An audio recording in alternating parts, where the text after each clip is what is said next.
Sejam muito bem-vindos ao Papo Clique. O meu nome é Rubens Macedo, eu sou o seu apresentador. Oh, é bom estar de volta!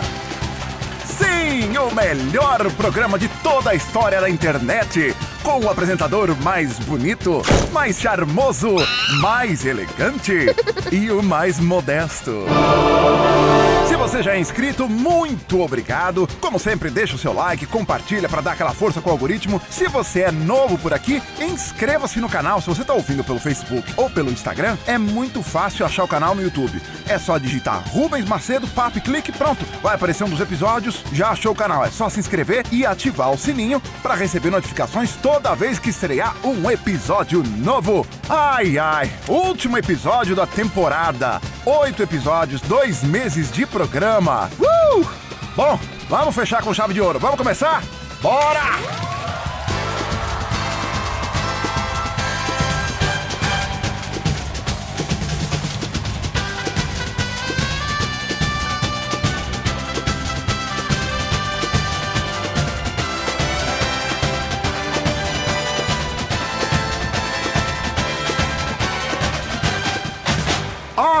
Ok. Vamos começar com as mensagens. Você pode participar do programa também. Você pode mandar sua mensagem pelo direct do Instagram, Rubens Macedo Artes e Bichos. Sim, é o meu perfil pessoal, fica mais fácil, é mais prático, assim não tem que gerenciar um monte de conta. Vamos lá. A Dani Berti pergunta: qual o seu cosplay preferido? Tranquilamente, The Punisher, o Justiceiro. Baba, fácil. Pelo visual, depois eu primeiro me identifiquei com o Justiceiro por conta do visual. Enfim, né, armado até os dentes, quem me conhece sabe que eu gosto um pouquinho de militaria. E aí depois eu comecei a conhecer o personagem. E o código que leva ele à frente eu acho super bacana. Então, Frank Castle. A Caroline Altro pergunta: no período de pandemia, quantas vezes você esqueceu sua máscara e voltou? Olha, foi só no começo. No começo aconteceu algumas vezes. Acontecia com alguma frequência. Eu saí de casa, ia até o mercado a pé. Quando eu entro no mercado, atravesso a porta, eu... Inferno! E volta pra casa pra pegar a raia da máscara. Mas depois, foi só provavelmente no primeiro mês. Muito bem, senhoras e senhores, o meu convidado de hoje, ele é ator, diretor e produtor de TV. Eu vou falar com Anderson Jesus.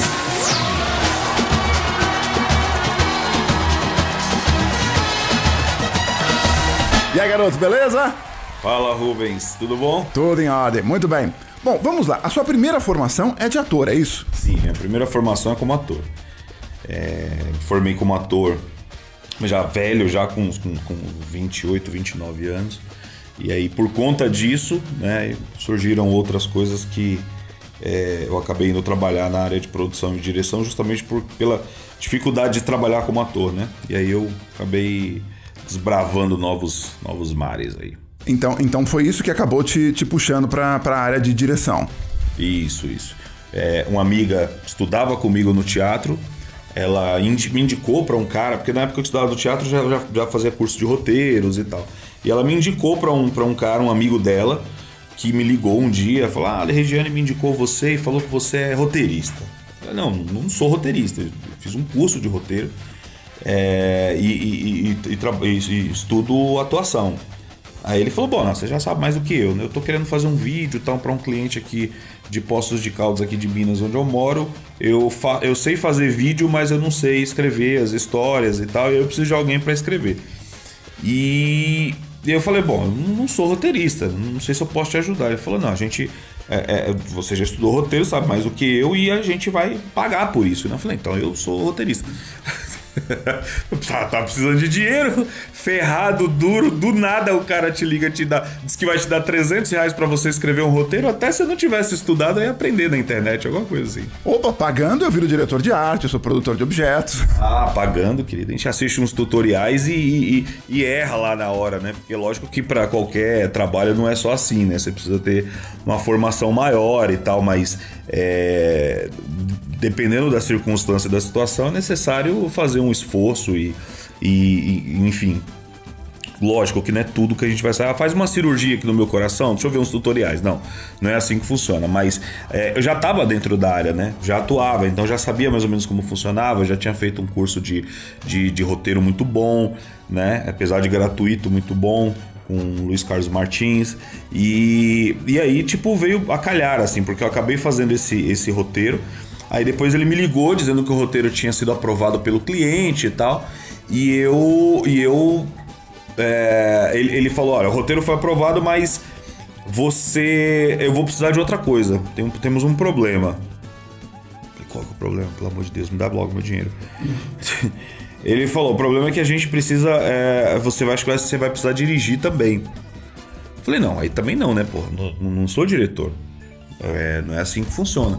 Ele falou, não, peraí, você estudou teatro lá junto com a Regiane e tal. Eu falei, sim, sou ator. Você que fez o roteiro. Então você precisa chegar lá e dizer para os atores o que eles têm que fazer, porque isso está na sua cabeça. Lógico que ser diretor não é só isso, né? Mas ele me convenceu, até porque ele falou que ia pagar mais R$300. Então, tipo, isso me convenceu.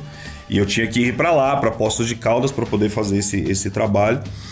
E quando eu topei esse trabalho, tipo, lógico, foi pela grana, mas eu não imaginei que naquele momento eu tava fazendo, eu tava praticamente mudando minha vida, assim, porque eu já sabia das dificuldades de trabalhar como ator, mas no nosso caso, eu, enquanto pessoa negra, periférica, morava na favela, tal, ferrado.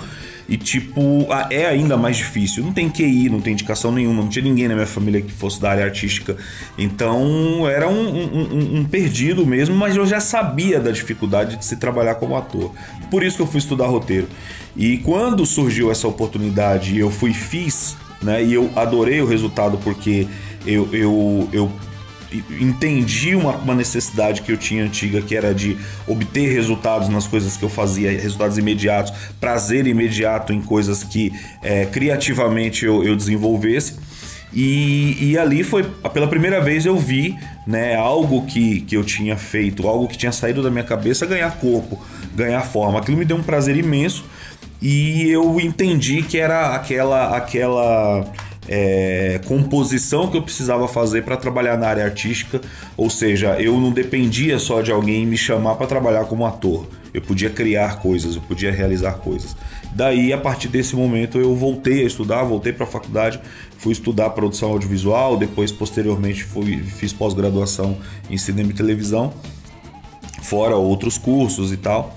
E ali foi onde tudo começou, com a produtora e com as produções que a gente faz até hoje. E me fala uma coisa, acho que essa pergunta meio que já foi respondida, mas assim, o ofício de diretor, ele tem uma formação específica tal como tem o ator, ou ser diretor é resultado de um somatório de conhecimentos e você acaba ingressando na área? Então não tem, por exemplo, um curso de diretor? Não, existem cursos livres e tal, né, específicos para a direção, mas eu costumo dizer que o diretor de audiovisual, ele e aí eu coloco cinema, televisão e hoje, agora novas mídias, né, mídias digitais e tal.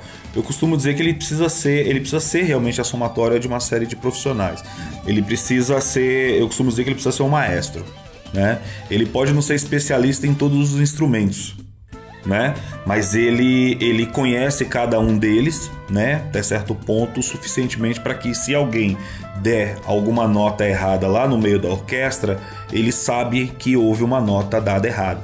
Então eu costumo dizer que o diretor, ele é meio que um maestro, assim. Ele tem que saber um pouco de cada coisa, ele tem que conhecer um pouco de cada coisa, um pouco sobre cada uma das funções, e de preferência que ele tenha atuado, né, pelo menos um pouco em cada uma delas, para que um dia ele possa exercer a função. Mas eu acho que antes de qualquer coisa, eu acho que o diretor, ele é um louco, ele é um maluco, porque é muito difícil você ter uma ideia, você criar uma ideia, você produzir essa ideia, dirigir a sua própria ideia. É muito difícil você pegar a ideia de outro, receber um roteiro, receber um projeto e você dirigir essa ideia de outro e tirar dali um conteúdo bacana. Então é preciso ser um pouco maluco, é preciso ser um pouco... E principalmente ser um criativo, ser um desenvolvedor, ser um cara que é um líder principalmente, né? Ele precisa saber liderar uma equipe, precisa saber dar as diretrizes e tal para que aquele trabalho seja bem realizado.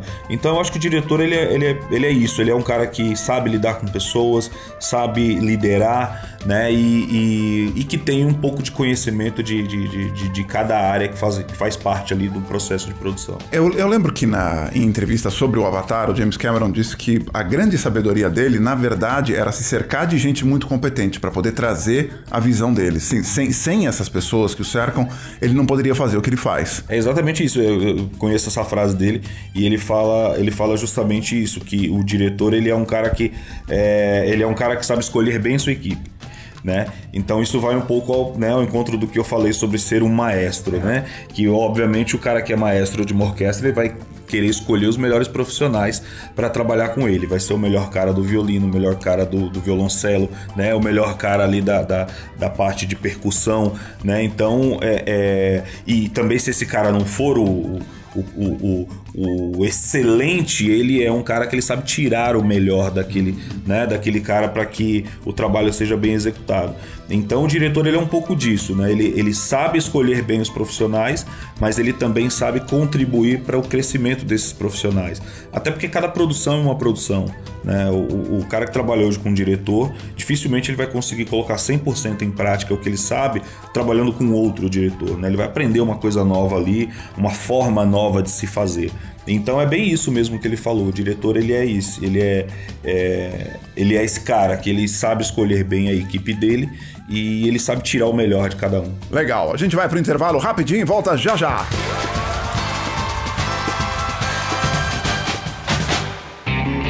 Hoje é dia de sofá, que programa legal. Mãozinha na pipoca, a gatinha pra arrumar o mal. É dia de sofá, é dia de sofá. Um vídeo, um DVD, um desenho pra animar. A noite vai chegar só pra lembrar que hoje é dia de sofá. É dia de sofá. E pra arrumar o mal. Relaxa que a sessão vai começar, que hoje é dia de sofá. Bom sofá.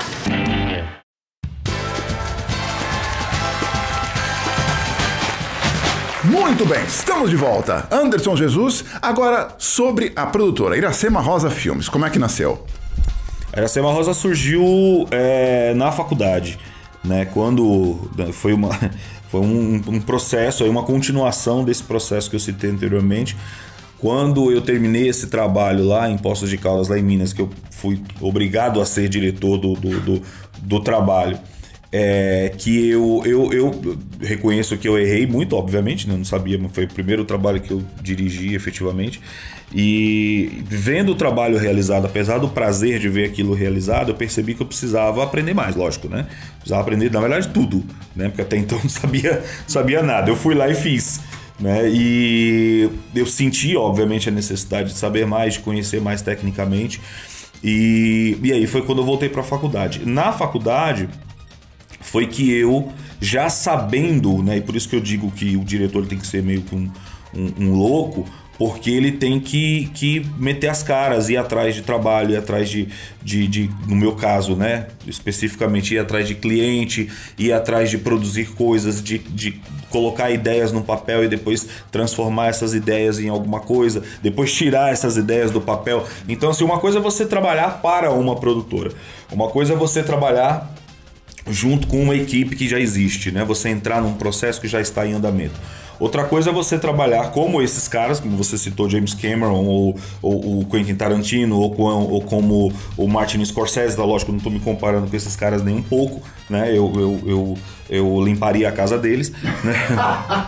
E faria isso de muito boa vontade, não tem problema nenhum com isso. Não estou me comparando, mas existe, dentro do audiovisual, e aí falando especificamente de cinema, existem tipos de diretor e formas de se trabalhar como diretor. Esses caras que eu citei, geralmente eles trabalham nos seus projetos próprios, né? Eles levam anos num projeto. Então, por exemplo, sei lá, o James Cameron deve estar trabalhando neste exato momento num projeto que ele idealizou há 15 anos atrás. 20 anos atrás. Então, esse é um tipo de diretor, esse é um cara maluco. M. Night Shyamalan, que é meu ídolo, né, assim, na parte de direção, ele trabalha muito dessa forma, né? Ele trabalha em projetos autorais, em projetos dele, e que tipo, ele fica 5 anos trabalhando no projeto, ele está fazendo um hoje de 5 anos atrás e já está preparando daqui 10 anos, né? Então existe essa forma de trabalhar, mas existe outras formas de se trabalhar, como por exemplo, hoje morando nos Estados Unidos, o José Padilha, que dirigiu Tropa de Elite aqui no Brasil, trabalha em projetos como trabalhou em Robocop, por exemplo, né? E tá trabalhando em outros projetos, mas que não são projetos dele, né? Lá fora, principalmente, é muito comum você trabalhar em projetos do estúdio, né? Você é contratado para seguir ordens, para fazer aquilo que está pronto, aquilo que está no papel e acabou. É só fazer acontecer, receber o beijo, tchau, acabou, já era. Em produção nos Estados Unidos, mais das vezes quem manda é o produtor, né? Exatamente, produtor executivo principalmente, né? E o estúdio, né? O diretor ele manda muito pouco, a não ser que seja uma situação, né, como as que eu exemplifiquei. Aqui no Brasil se vê muito pouco de cinema de autor, né? Eu posso citar alguns poucos casos aqui, como o caso do Walter Salles, o caso do Fernando Meirelles e até o próprio Padilha, quando fazia cinema no Brasil, né, de trabalhar em projetos autorais. Mas aqui é muito mais comum também você trabalhar em projeto de terceiros, né? Você trabalhar em projeto da produtora, no caso, um projeto que entrou num edital, que participou de um edital. Às vezes o diretor ele entra para compor esse edital, né? Se é um cara que já trabalhou bastante no mercado, ele tem lá uma pontuação, já fez muita coisa, então ele entra nesse projeto para compor esse edital e para fazer com que esse edital tenha mais chances de ser contemplado, né? Assim como outros profissionais também. Então, por isso que eu falo que o diretor ele é um maluco, né? Principalmente quando ele vai por esse caminho, porque a formação em cinema ela é uma só para todos. Ali na formação de cinema é que cada um vai se descobrindo e vai entendendo, né, qual caminho que quer seguir. Muitas vezes a pessoa já entra no cinema sabendo para qual caminho ele vai, né, qual caminho ele quer seguir, porque o cinema ele é uma base, né, é uma base completa, porque você tem ali história da arte, história do cinema, você tem ali o aprendizado da parte técnica e tal. Mas é só na prática que você vai realmente descobrir qual caminho que você quer ir. Então tem gente que estudou cinema comigo, por exemplo, e que trabalha exclusivamente com animação, né? Tem gente que fez a pós-graduação de cinema comigo e que trabalha exclusivamente com o som, né? Tem uma amiga que está indo para Cuba estudar cinema, por exemplo, para se especializar em som, em captação de som para cinema, né? Em desenho de som, engenharia de som para cinema. Então, é isso, né? Mas o diretor, ele é bem isso mesmo que a gente estava falando. Ele é esse cara que ele é o maestro da situação toda. Ele pode usar toda a experiência dele e conhecimento para trabalhar com equipes, né? E que ele faz parte como contratado, mas também para formar sua própria equipe e tirar seus projetos do papel. Muito bem. Uma curiosidade. A Iracema Rosa Filmes, qual é a origem do nome? Por que Iracema Rosa? Eu acabei nem citando como que ela surgiu, né? Eu entrei em outros assuntos, eu percebi isso agora. Onde é que eu tava mesmo? Aí você lembrou. A Iracema Rosa Filmes primeiro surgiu na faculdade durante esse período que eu te falei, né? Quando eu estava na faculdade. Começando a faculdade, eu comecei a pensar em projetos que eu poderia tirar do papel. Aí foi o lugar onde eu perdi o caminho. Eu comecei a pensar em projetos que eu poderia tirar do papel e poderia executar e trabalhar como diretor e como criador das minhas próprias coisas. Porque lá atrás, quando eu estudei roteiro, eu pensava exatamente isso. Se ninguém me der trabalho como ator, eu me darei. Então, quando eu fui estudar, né, audiovisual, na faculdade eu já estava idealizando isso, eu já estava colocando coisas no papel, já estava criando coisas, fazendo sketches, fazendo uma coisa ou outra, e daí surgiu a necessidade de criar a produtora, de ter uma produtora, né, e que fosse a minha cara, que fosse a minha marca, que fosse a minha empresa.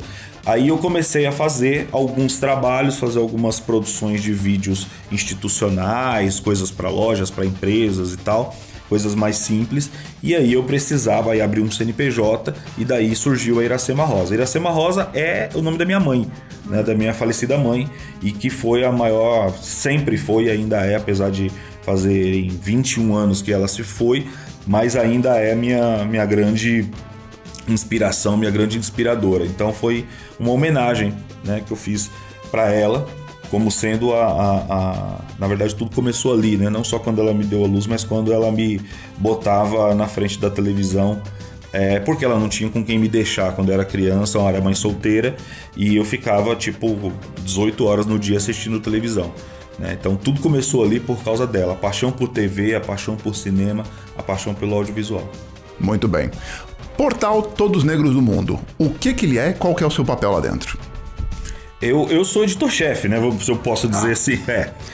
Eu criei o portal, né? Mas hoje o portal ele surgiu como sendo um trabalho de TCC da minha pós-graduação. E porque nós precisávamos fazer um trabalho, né? A minha proposta do TCC era criar gerar dados, né, de oferta e demanda, né, para conteúdo criado por pessoas negras, tá? Infelizmente hoje já está um pouco melhor, hoje já está um pouco hoje já é possível a gente ver uma melhoria, um crescimento de pessoas negras no audiovisual em relação ao que era no passado, né? Então, durante esse período da faculdade, da pós-graduação, eu queria mostrar o quanto é necessário a gente ter pessoas negras atrás das câmeras, principalmente criando coisas, realizando, produzindo, porque a gente pode abrir espaços, abrir janelas para que outras pessoas negras possam mostrar os seus trabalhos também, né?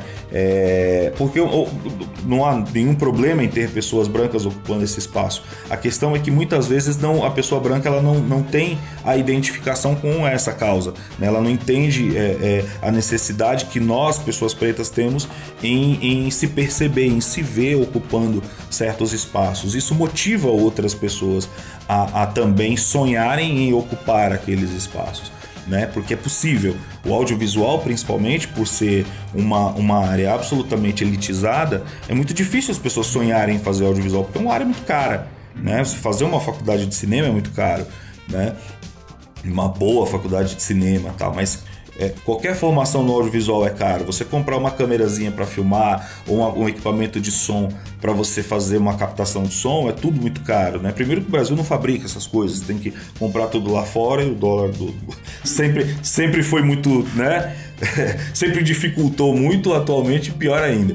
Então é uma área que as pessoas olham e falam, não, eu vou escolher alguma coisa mais simples, sei lá, né? Eu vou para outro caminho, esse sonho eu deixo para depois quando tiver uma situação melhor. Só que nunca chega, né? É uma área muito difícil de entrar.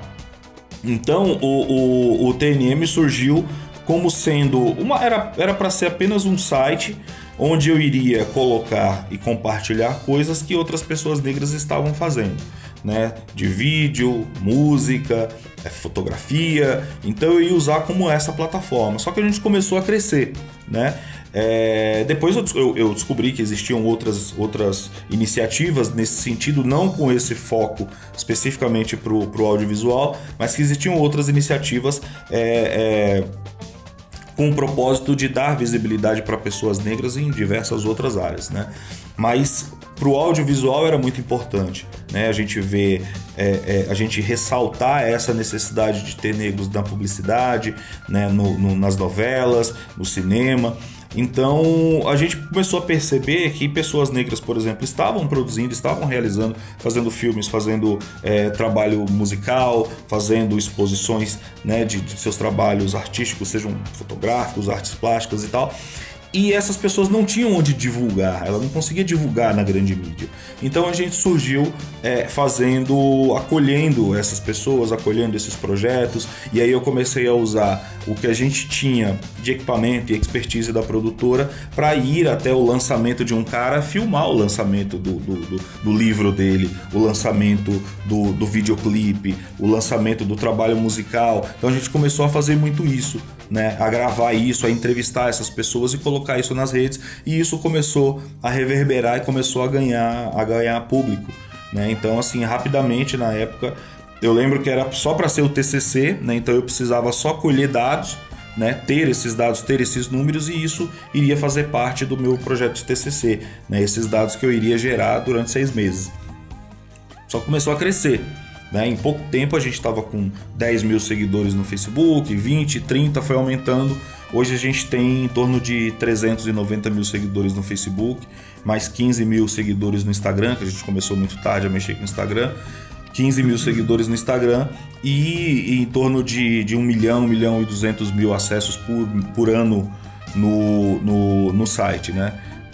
Então esse foi um trabalho que a gente não conseguiu parar mais depois de fazer, né? É um trabalho que a gente recebeu prêmio depois por isso, o que ajudou o que ajudou a fomentar a plataforma durante um tempo. Hoje ela é sustentada única e exclusivamente por mim, pelos outros trabalhos que a gente faz. E hoje a gente está mudando um pouco o foco dela. Hoje a plataforma vai ser também uma produtora de vídeo, já é também uma produtora de vídeo. Então a gente tem começado a produzir coisas, programas. Hoje a gente está com uma série feita em parceria com a Ponte Jornalismo, com a marca TNM. Hoje a gente está com um espetáculo de stand-up comedy que nós produzimos com a marca TNM, gravamos e colocamos nas plataformas de streaming, que é da Tiamá, né, que é o Tiamá com a língua solta. Então hoje a gente não está só mostrando o que os negros estão fazendo, a gente está produzindo também junto com eles. Isso é o TNM, Todos os Negros do Mundo. Aquele negócio que você estava falando de oportunidade, não adianta, é uma história que eu já compartilhei com você. Eu não esqueço, eu vou citar sempre que aparecer na cabeça. A entrevista do Denzel, acho que era pro Fences, né? Do filme? Sobre o filme? Eu acho que era sobre o filme, e na entrevista, a entrevistadora pergunta para ele qual que era a necessidade de um diretor negro na produção. E ele de pronto ele responde que não se trata de raça, se trata de cultura. Exato. Porque um diretor negro vai ter uma cultura que um diretor branco não vai ter. Então ele cita o caso do Spielberg e do Scorsese. O Spielberg dirigiu A Lista de Schindler. Exato. O Scorsese dirigiu Os Bons Companheiros. Poderia ter havido uma troca? Poderia, mas a cultura de cada um traria um resultado diferente para esses projetos. Exato, a gente pode até ser mais simplista, né? Porque aqui, por exemplo, eu digo no exemplo, porque aqui no Brasil, por exemplo, né, aí, sem falar de origens, porque a gente aí no caso está falando da origem judia do Spielberg, a gente está falando da origem italiana do Scorsese, que é uma coisa muito mais profunda, né? Mas vamos trazer para o Brasil, que é um país tão misturado e que tem pessoas de várias origens aqui e que a gente não vê esse tipo de preocupação. Então aqui no Brasil a gente vê pessoas brancas fazendo filmes sobre escravidão, né? Então, tipo, sendo, né, mais superficiais, vamos dizer assim, a gente tem então pessoas que são herdeiras diretas dos escravocratas, hoje, usando do seu privilégio, né, que fazem parte de uma elite, que conseguem acessar o cinema, conseguem acessar o audiovisual, e isso é herança, né, do seu passado escravocrata, na maior parte das vezes, né, ou do benefício que se tem. Você pode até não ter tido uma família escravocrata, você não descende de uma família escravocrata, mas você enquanto pessoa branca no Brasil, você tem uma série de privilégios. Né? Você tem uma série de privilégios e que de alguma forma, direta ou indiretamente, você foi beneficiado pelo racismo, né? E pela escravidão principalmente. Você foi beneficiado pela escravidão. Isso gerou valores e gerou riqueza para pessoas que escravizavam e para pessoas que também não escravizavam, né? Aqueles que recebiam ali de tabela algum tipo de benefício. Hoje essas pessoas, a partir do seu benefício, né, enquanto herdeiros da escravidão ou não, ou herdeiros pelo fato de serem pessoas brancas, essas pessoas conseguem ter acesso ao audiovisual, conseguem ter acesso ao cinema, e agora elas, no alto, né, do seu pedestal de esquerdos, né, de pessoas de esquerda salvadoras e que são solidárias a uma causa, né, e que elas não são bobas nem nada, porque elas sabem que aquilo gera valor, né, agrega valor, gera valor, né, e dá aquela limpada na barra. Elas usam desse privilégio para poder produzir filmes sobre escravidão. A gente não tem acesso a recurso para produzir filmes sobre escravidão a partir do nosso ponto de vista. Entendeu? Eu sou herdeiro de nada. Eu sou bisneto de uma pessoa que ainda foi escravizada. Né? Meu bisavô chegou a viver no período da escravidão. Certo? Portanto, foi escravo. Portanto, foi escravo. Né? Meu avô já não era mais. Né? Meu avô já nasceu livre, né? O filho dele. Mas eu sou herdeiro deles. Ou seja, de nada. Certo? A gente está falando de 500 anos de exploração, 500 anos de escravidão, em que pessoas brancas estavam sendo beneficiadas do trabalho gratuito de pessoas que eram escravizadas. Eu sou descendente das pessoas que foram escravizadas. Portanto, sou herdeiro de nada.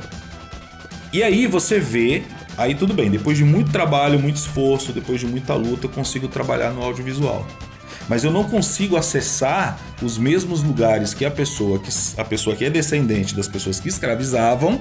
Eu não consigo acessar os mesmos recursos, não consigo acessar as mesmas possibilidades que essa pessoa tem para produzir um filme sobre escravidão. Aí ela vai e faz um filme sobre escravidão e eu não posso fazer um filme sobre escravidão, certo?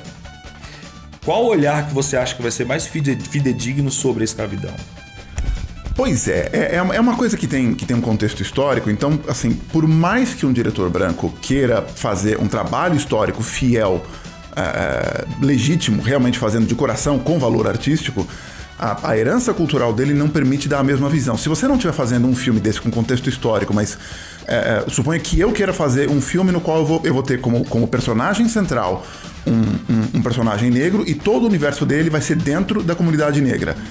Eu posso fazer um esforço legítimo para fazer um trabalho fantástico, mas eu sou branco, nasci no Albert Einstein, cresci no Jardim Europa e fui vizinho do Abílio Diniz. Que experiência pessoal eu posso trazer para esse projeto? Nenhuma. É exatamente isso que o Denzel quis dizer na entrevista. Exato. Entrevista que eu assisti e que ele falava justamente de... E aí tem um ponto muito importante nessa entrevista, que ele falava exatamente de um filme que ele produziu e que ele dirigiu e que atuou maravilhosamente bem, como todo o trabalho que ele faz, e que falava sobre algo que é muito comum e que é muito sensível a pessoas negras, que é justamente a paternidade negra, né? A paternidade, a família, a conjunção e construção familiar de pessoas negras. Uma coisa é uma pessoa negra falar sobre isso. Outra coisa é uma pessoa branca querer construir uma narrativa sobre as questões familiares de pessoas negras. Então só quem está dentro sabe. Só quem faz parte daquilo sabe, porque tem muitas coisas ali, tem muitas raízes, tem muitos porquês que pessoas brancas com essas características que você citou jamais saberão. Elas vão ter um olhar muito superficial sobre isso, né? É uma família negra, barraqueira, barulhenta, que arruma confusão, que briga, o pai bebe e tal, não sei o quê. Isso é uma coisa. A televisão já faz isso o tempo todo com pessoas negras. Se você pegar um histórico de personagens, de novelas, de filmes nacionais, você vai ver que todos eles têm essa característica. Todos eles têm essa característica estereotipada, né?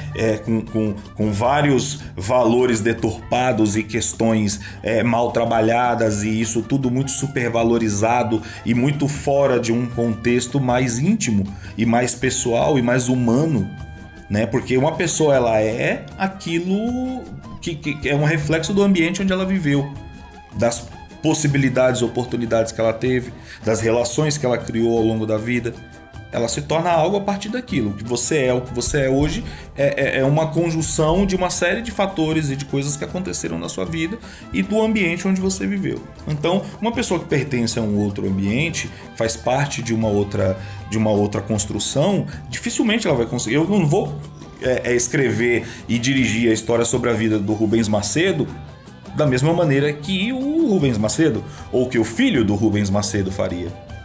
Entendeu? Eu não conseguiria fazer isso. Então é basicamente isso. Então ninguém melhor do que Denzel Washington para contar uma história e dirigir, produzir e atuar numa história que fala sobre paternidade negra e que fala sobre relações familiares, né, de uma família negra. É diferente das relações familiares de uma família branca.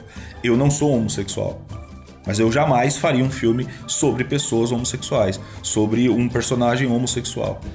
Porque eu definitivamente não saberia como retratar esse cara de uma maneira honesta, de uma maneira fiel, de uma maneira respeitosa, né? Eu não sei as dores, né? A gente apenas imagina, né, que nós somos solidários à causa, mas a gente não sabe exatamente as dores, os traumas, as delícias, né, de ser uma pessoa, né, que vive...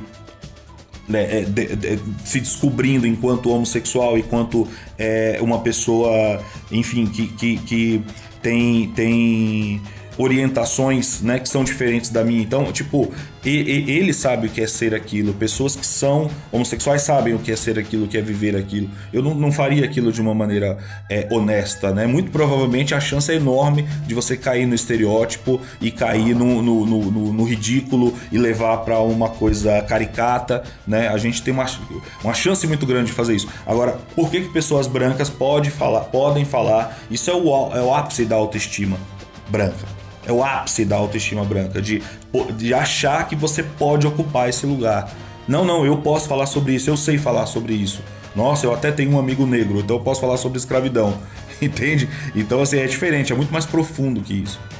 É complicado, porque assim, alguém com uma origem como a minha, que eu destrinchei aqui, quem que eram negros no meu universo? Eram as empregadas em casa e os seguranças na porta do colégio. Uma vez eu li uma matéria, uma entrevista, se eu não me engano, não vou citar o nome porque eu não me lembro exatamente se foi do Agnaldo Silva, do Valcir Carrasco.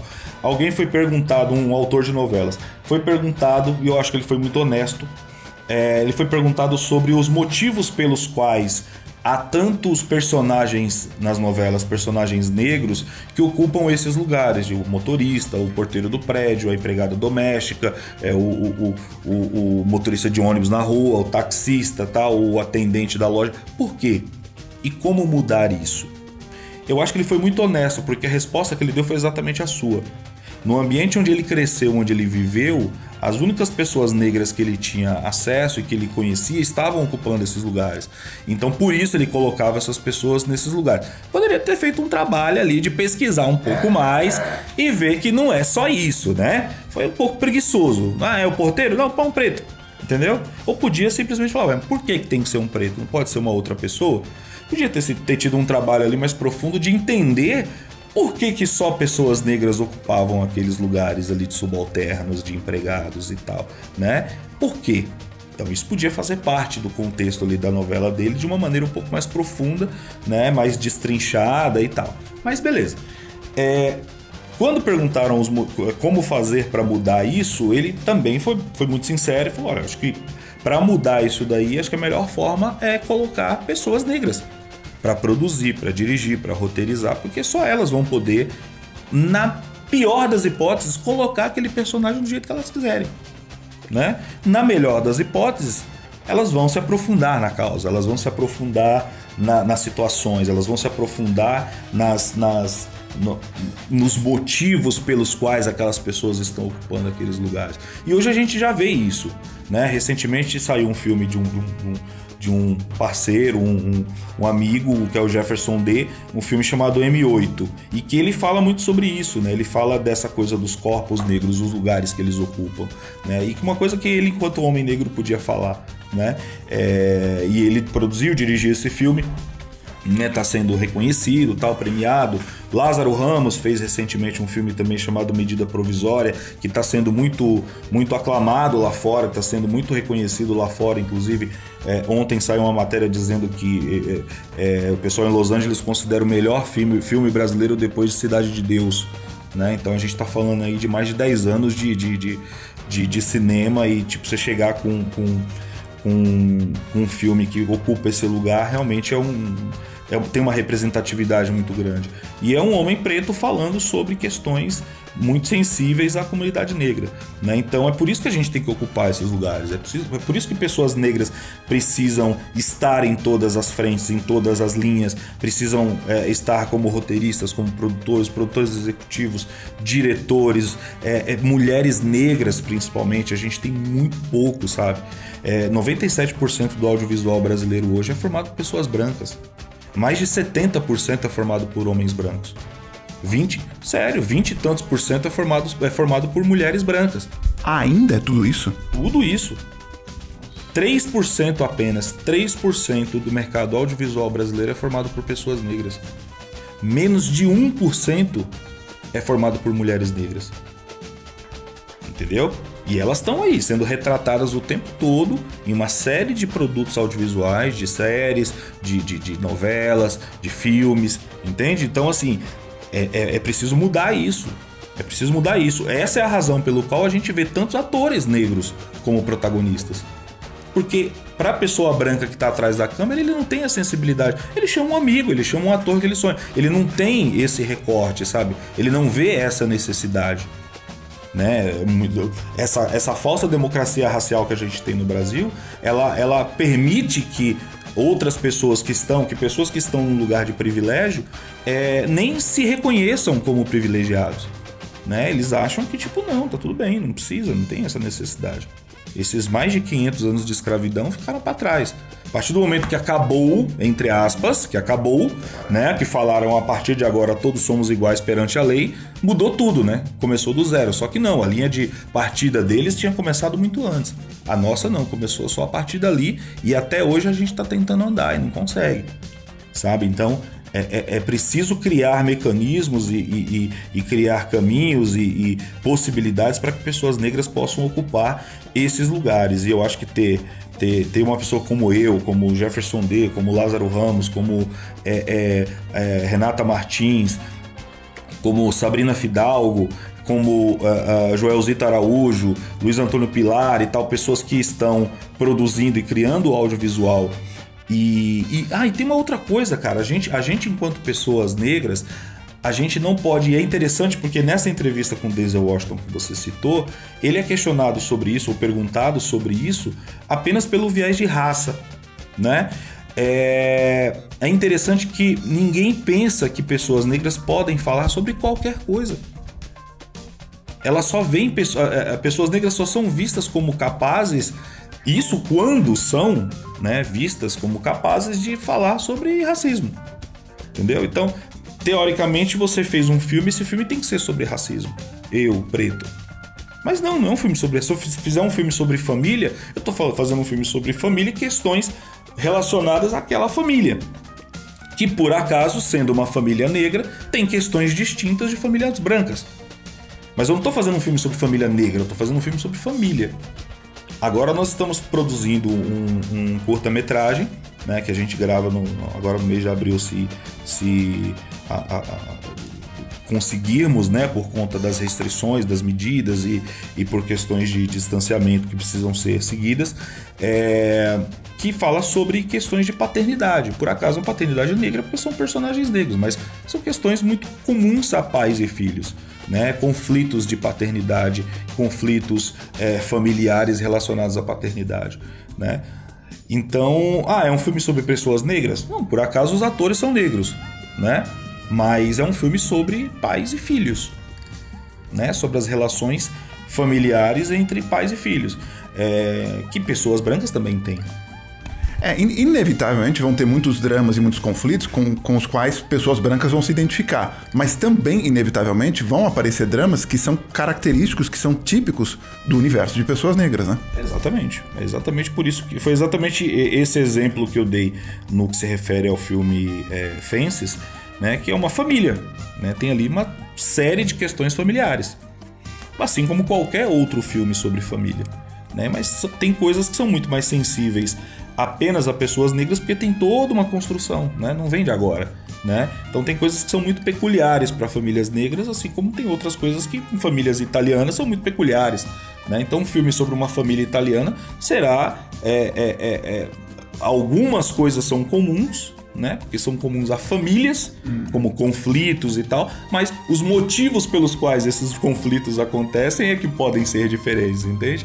E isso tem a ver com a família italiana tem um tipo de conflito, a família negra tem um tipo de conflito, mas todos têm conflitos, entendeu? É engraçado justamente essa questão da cultura que a gente falou lá atrás sobre a origem italiana do Scorsese.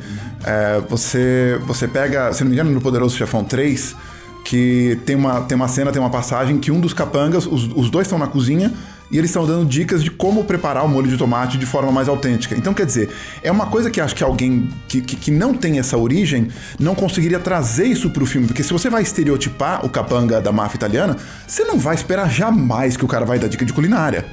Se eu não me engano, é no momento em que um cara tá sendo torturado na sala, se eu não me engano. Se eu não me engano, que há muitas torturas nos 3 filmes do Poderoso Chefão, né? Então a gente pode errar. Mas se eu não me engano, tem essa relação. Até tem muito sangue rolando lá e os caras estão debatendo um molho de tomate aqui. Obviamente, uma família negra dificilmente vai estar debatendo. Pode até debater como se fazer um molho de tomate, mas não com a propriedade de um italiano, né? Em fazer um molho de tomate. Da mesma forma que só que aí, quando a gente fala da autoestima de pessoas negras, a gente está falando disso. Por exemplo, você vê, já aconteceu, a gente está falando conflitos culinários ou questões culinárias familiares. Você vê, é muito fácil você encontrar pessoas brancas que querem debater como se faz o melhor acarajé. E muitas vezes querem debater com uma pessoa negra, com uma baiana, né? Lá da Bahia, que faz acarajé há séculos e que vende. Você quer debater com aquela pessoa. Não, esse acarajé não é muito bom. Bom é acarajé de não sei o quê. Então eles ocupam esse lugar, assim, sabe? De privilégio. E que eles acham... Eu chamo isso de síndrome de Fiuk. Antes do Fiuk estar no Big Brother, eu já falava sobre isso, porque não menosprezando ele, mas é que ele faz parte dessa construção. Quando eu falo síndrome de Fiuk, eu falo sobre como é estar nesse lugar de uma pessoa que sabe que pode fazer qualquer coisa. Ela vai fazer bem? Aí é uma outra questão. Mas se você falar pra ele que ele é apresentador, ele vai ser apresentador. Se ele falar pra ele que ele é cantor, porque ele é filho de um cantor, ele vai ser cantor. Ah, você pode ser ator, seu pai era ator, então ele vai ser ator. Ele não tem nenhum entrave, ele não tem nenhuma amarra, sabe? Você ser branco é isso, é você não ter nenhum tipo de... Você pode ter questões pessoais ali que te impedem, ou questões psicológicas, ou questões relacionadas à família e tal, mas a questão de raça nunca foi um impeditivo para você fazer nada. Para pessoas negras, não. Teoricamente, a pessoa negra ela só pode fazer um personagem negro. Ela já tem a autoestima minada desde sempre, né? Então, quando a gente traz isso para o audiovisual e a gente fala de fazer produções de conteúdo audiovisual, a gente está falando não só de reproduzir isso, mas de também a gente pode reproduzir conhecimento sobre cultura negra, mas a gente está falando também de reproduzir questões relacionadas a todos, que são muito comuns a todos. Então, se eu puder falar sobre molho de tomate, eu vou falar, mas eu dificilmente colocaria uma questão sobre molho de tomate num projeto meu, né? Porque não é algo sensível a mim. Aos italianos, sim. Porque você vai ter eventualmente um italiano ali, ou eventualmente o próprio diretor do filme, ele tem uma história da mãe dele fazendo molho de tomate na cozinha em casa com ele crescendo. Então isso é parte da história dele. Exatamente. Porque você coloca muito, como eu citei, o autor de novelas, né, que ele colocou as referências de vida dele, né, para serem representadas através daqueles personagens e consequentemente daqueles atores, você traz muito de você, traz muito da sua vida. A gente, enquanto produtor, enquanto roteirista ou diretor, a gente observa muito tudo.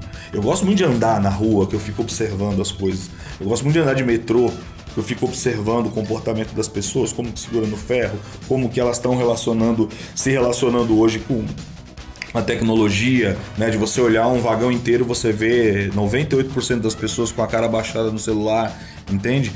Como hoje elas não estão se cuidando por causa da pandemia. Então, se eu for fazer alguma coisa hoje e vou falar sobre pandemia, tudo isso vai ser abordado porque é um trabalho de observação, né?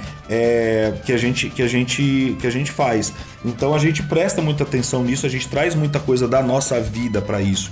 Esse projeto que a gente está fazendo de paternidade negra tem muito sobre... não foi escrita por mim a história, foi escrita pelo Marton Olímpio, que é um roteirista incrível e que já fez trabalhos enormes e coisas realmente muito relevantes.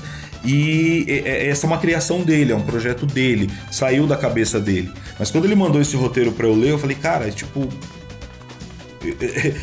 além de você ter sido a pessoa certa para escrever isso, eu sou a pessoa certa para produzir isso. Eu vou colocar muito sobre a minha relação com meu pai ali, que não era nem um pouco boa, nunca foi e não é até hoje. Então, a gente vai emprestar um pouco da nossa vivência para aquilo. Ele tá colocando a vivência dele toda ali. né? Porque ele também teve questões com o pai dele, então esse filme traz muito sobre essas questões com o pai dele. Eu, enquanto diretor, vou dirigir junto com ele esse projeto, eu também vou colocar, até sugerir para ele de incluir umas coisas e tal, que eu me lembrei de situações que aconteceram comigo, né? Então é isso, você produzir audiovisual não é simplesmente você fazer qualquer história, né? Não é você usar do seu privilégio para você escrever sobre qualquer coisa. Você pode até fazer isso, não tem problema nenhum. Só que tem coisas que são muito mais sensíveis para mim falar e falar com propriedade sobre determinado assunto, né? Eu como eu falei, eu não faria um filme sobre italianos, né?